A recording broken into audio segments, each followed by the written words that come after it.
I'm a huge fan of early John Carpenter films, Assault on Precinct 13, Halloween, The Fog, and the kind of scores that those movies had. They were very aggressive, intense, electro-based scores. You know, they weren't traditional orchestral scores in any way. And what we wanted was something like that.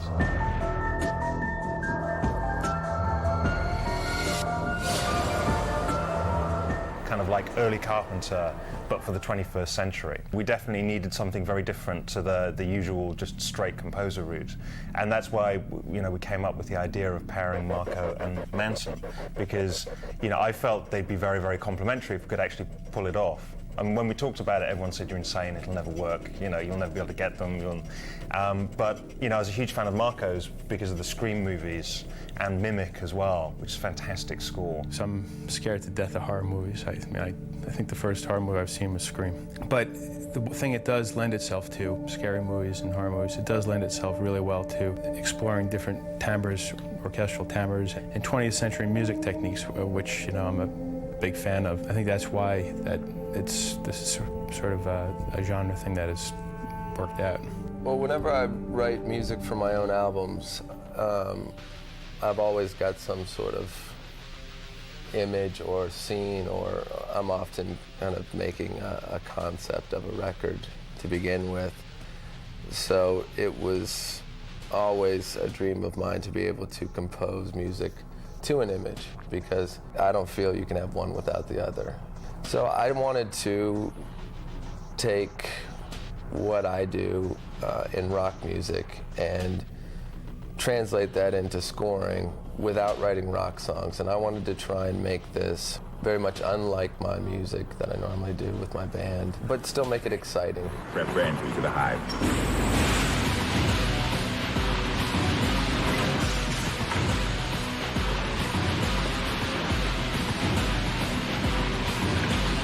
So there is a lot of heavy guitar elements to it, but there's also a lot of very melodic and very specific sound textures that try and enhance the scene.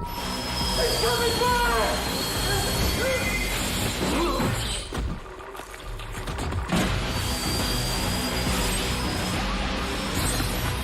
There were three elements that I noticed right off the bat from the film that I wanted to incorporate into everything I did.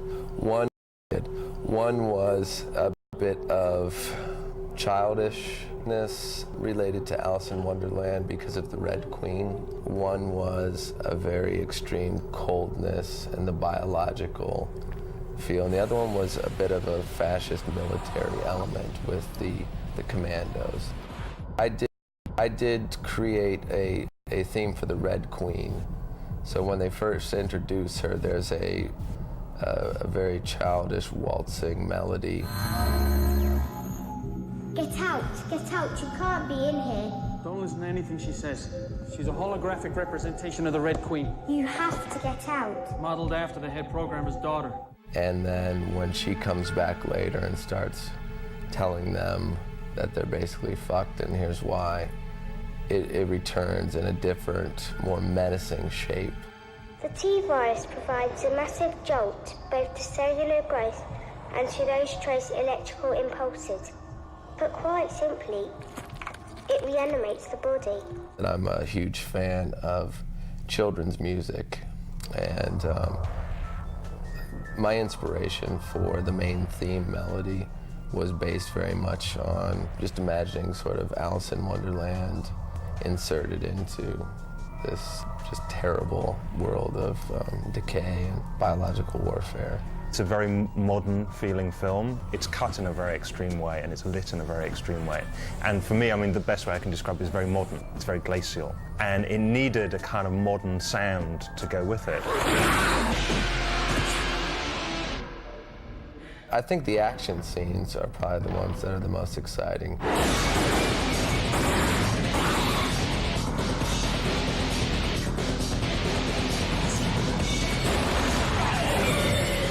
That very electronic, very rigid metal guitars that couldn't possibly be played by a rock and roll band. It's completely electronic, completely cold and emotionless and just violent.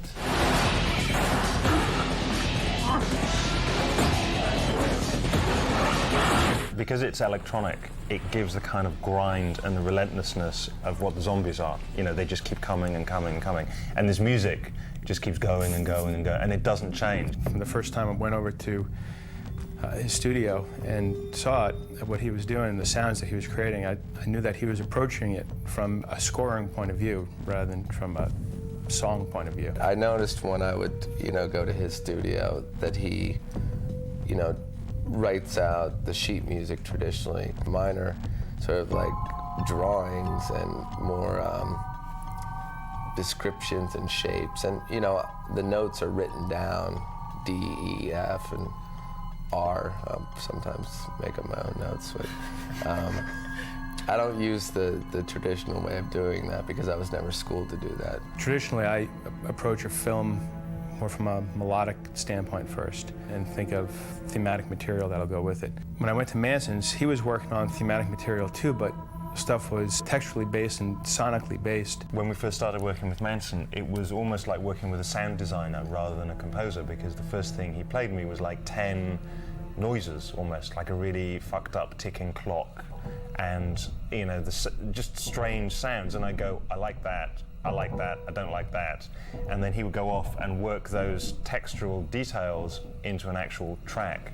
I didn't understand that the composer or person responsible for the music wasn't, I guess, not allowed or not supposed to also create other sounds or ambiences or things like that, because I felt like, just from my background and how I make music, that's a very important part of the piece.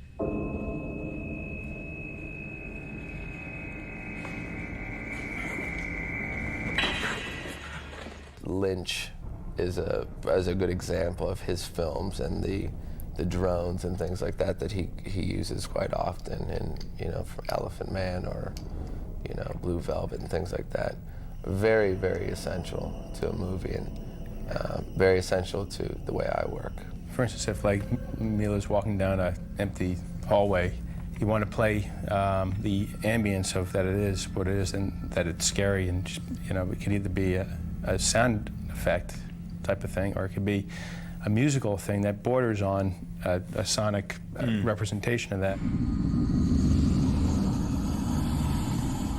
I feel like I've been able to, over the years, accomplish and have a knack for figuring out what notes and what melodies create what sort of moods.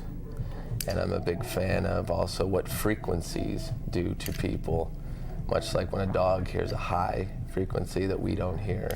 Our editor, Alex, has this really cute miniature poodle, and this poodle just sits at his feet, like totally devoted, we're working really long hours, like 16 hours a day, just sits there. Calm, quiet, loving poodle. Sometimes it sits at his feet and just stares up at him like that. And then one day, this dog went berserk. He's like running around, barking, trying to get out the window. And we're like looking at this, what's got into the dog? I mean, what's it eaten? And we realized we were laying Manson's music up. And there's clearly something in the music was driving the dog completely insane. I figured it was one of the high frequency noises that he kept threatening to put in the movie to like fuck everyone up. There are similar things that can be done to human beings as well. And sometimes people won't know why they feel the way they do when they hear my stuff. And if it gives them, some sort of intestinal problems, that could be my fault as well. It's turned out much better than I ever thought it was going to be. And I think what's really original about it is that it feels like source music. It feels like music we've taken off people's albums, but it fits perfectly with the picture. So it kind of works like score, but it feels like source. So we started calling it scorce music. I enjoyed scoring so much that it probably frightens my band, because it's something that came much more naturally to me, even though I'm not a classically trained musician. I approach it in a childish way and just do things by what feels and sounds right. And if it scares me or makes me feel a certain way, then I know that it's working right.